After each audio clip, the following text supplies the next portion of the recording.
Nation Politics. guys. This is Tommy with Tommy Nation Free thinking, Politics. How's innovative. everyone doing today? Totally open-minded. This is Episode Tommy called Nation Momentum. Politics.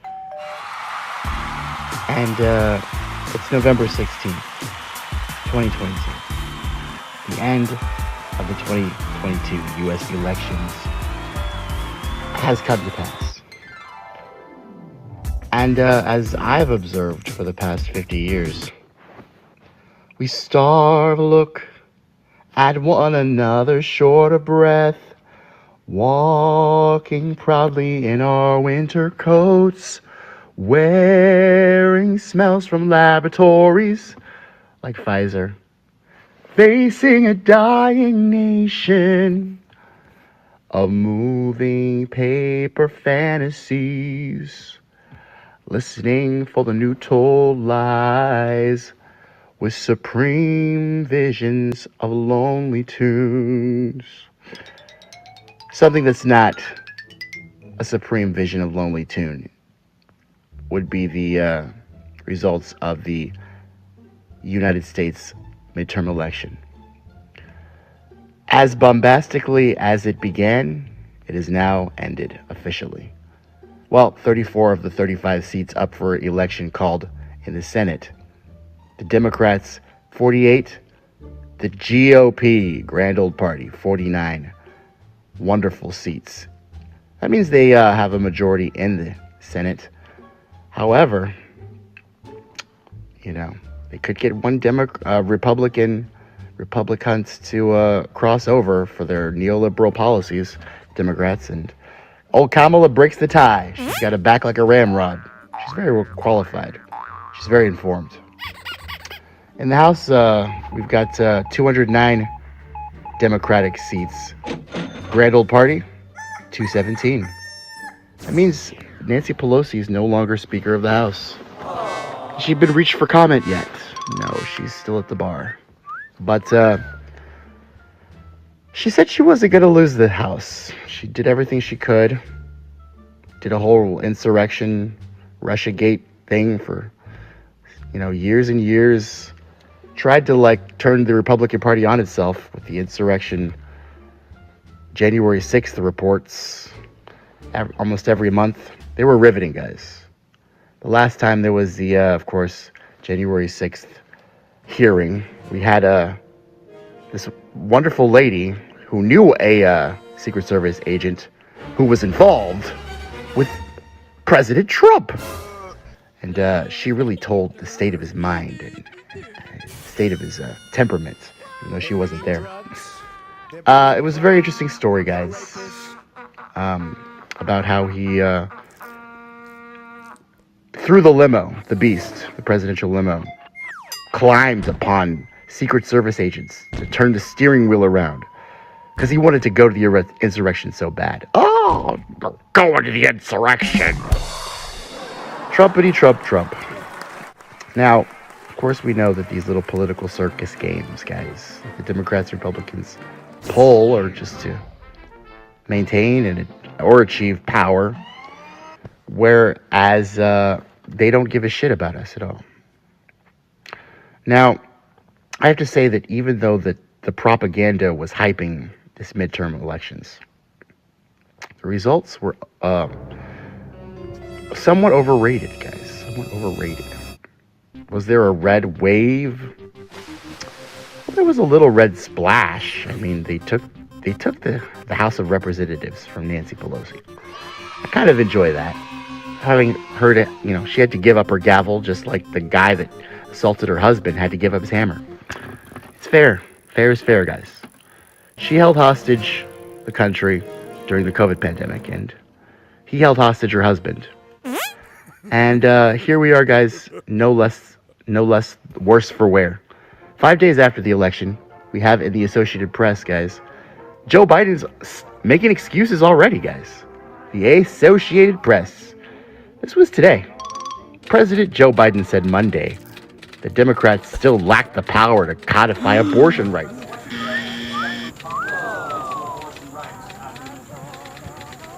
I don't think they can expect much of anything other than we're going to maintain our positions. He I'm means not going to maintain get into more our questions. I shouldn't power even answer your question. in the government. No, I don't think that.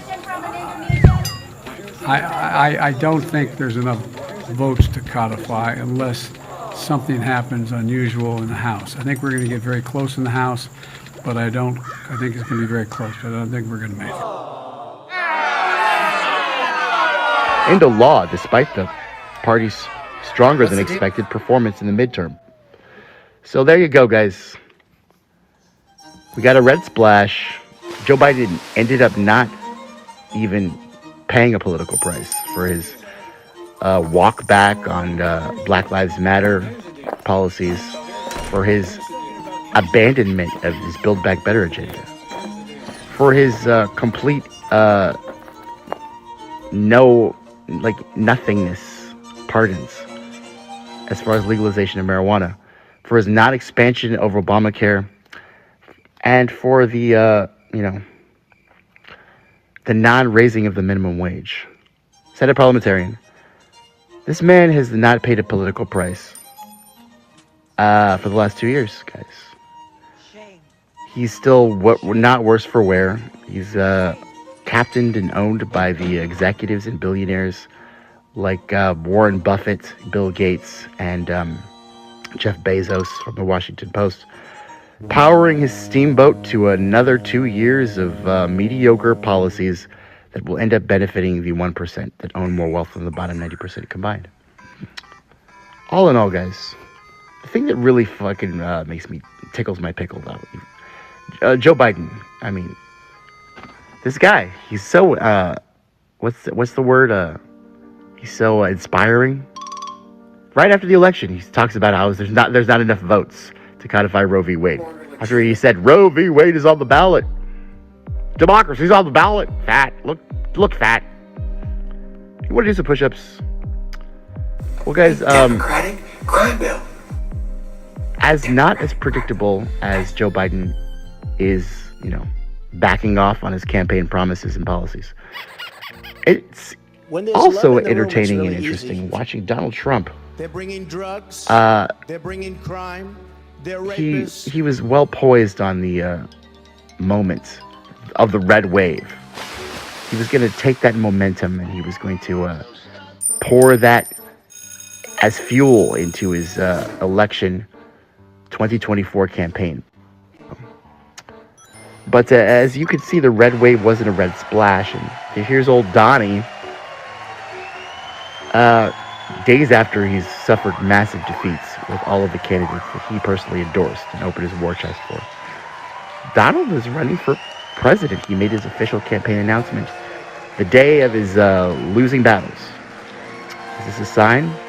Well, my friends, it's not really a sign as much as it is just the reality that these two parties have usurped the reins of government and carved for themselves from the very engines that which brought them to unjust dominion, not only their own tyranny, but their own sense of grandiose, narcissistic, megalomaniac opportunity. This used to be a country of opportunity for all. Now it's the country for the opportunity of the Democrats to go back on their campaign promises, the opportunity of Republicans to revel in their misfortunes. But Republicans are they're very adept and acquainted to misfortunes and failure. As George W. Bush almost destroyed the country when he was president of the United States. He was the second to the last Republican president. Is this going to be the momentum gathering push that catapults the Republican Party from their exiled, second-rate, power-sharing, mediocre fucking insanity? I don't think so, guys. I think that this is going to be the beginning of the end of the Donald Trump brand. There's only so many times that a moron like him can skate out unscathed. And unscathed he is not. He's got lawsuits up and down the East Coast. Can't even fucking do business in New York anymore because they're suing his ass. I don't even see how he's going to run for president. He's got war hawks and establishment cronies gunning for him, like Mitt Romney, Liz Cheney. Don't forget also, guys, that DeSantis is now more popular in certain places than Donald Trump is. Will he win the nomination? Well, if he doesn't, that's going to be an embarrassing thing. Are we going to hear him on the fucking phone as he asks some fucking Florida councilman for 11,000 votes like he asked Brett Raffensperger? Probably. He's a pathetic waste of human space. Nevertheless, the Republicans need something to hold on to, and with their losses that they've suffered and their disappointments and their female Trump impersonator, Carrie Lake, not winning the governorship in Arizona. But Nevada and Arizona going true blue, no matter who. It's an undisputable rebuke on the Orange Menace. As much as I find Donald Trump hilarious, entertaining, not a threat to democracy, but a total moron, and a narcissist douche, and a bunch of other things, guys, I will say that the beat goes on as far as we're concerned. The rich are getting richer, the poor are getting poorer. Donald Trump is once again running for office. And Joe Biden is once again making excuses for the policies that he never wanted to enact because he's a fucking Dixiecrat. Get that through your fucking heads, Jack. Or do some push-ups. Either way, my take on the United States midterm election 2022 is overrated, guys. And that's the news, guys. Feel free to tune in for the news anytime at www.tommynationpolitics.com or go to facebook.com/tommynationpolitics to get some interactive discourse on our live streams. We ask you to be free-thinking, innovative, and open-minded, and please stand by as your country, the United States, is undergoing a new manufacturing of a narrative. Longer legitimate to say the Democrats are soft on crime. Because guess what? What has every major crime bill that's gotten this far been? The Democratic crime bill.